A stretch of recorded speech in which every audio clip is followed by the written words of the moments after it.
Ever wondered if treating your kid like a tiny adult might backfire? This is the paradox of gentle parenting. Toonsplain.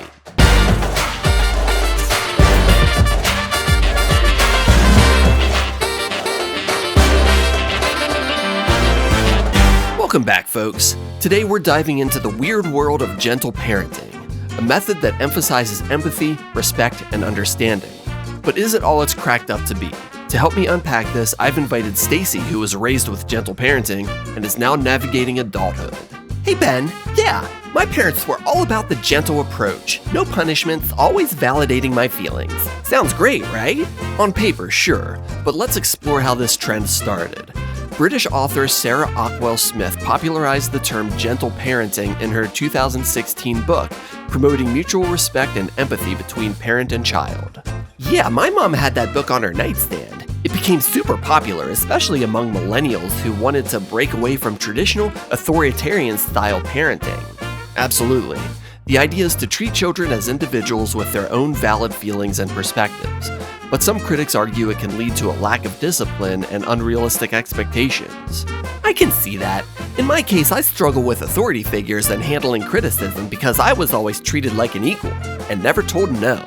That's a common concern. Without experiencing boundaries, some gently parented kids might find it challenging to navigate situations where their feelings aren't prioritized. It's like the real world doesn't care about your feelings as much as mom and dad did. It's tough out there, huh? Gen X and boomers think your whole generation is soft. So how would you say your upbringing has affected your anxiety? That's also weird because millennials are like, we have anxiety because we were yelled at, and Gen Z is like, we have anxiety because we were never yelled at.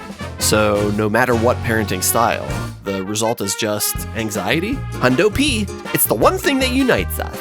Exactly. And while the intention is to foster empathy and understanding, it can sometimes result in children who are ill-prepared for the harsher realities of life. So what's the takeaway here? Balance is key. While it's important to validate a child's feelings, setting boundaries and teaching resilience are equally crucial. Parenting styles need to adapt to prepare children for a world that isn't always gentle. Makes sense. A mix of gentle and traditional parenting could be the answer. Perhaps. It's all about finding what works best for each child and situation. Thanks for sharing your experience, Stacy. Anytime. But Ben, you don't have kids. I was a kid once. Yeah, and so were all the guys in the parenting subreddit with V-strong opinions about this. Okay, that's fair. Yeah, so maybe we're not the most reputable source here. I'm sure gentle parenting has good intentions, maybe the best approach is balance, because kids need structure and discipline along with empathy.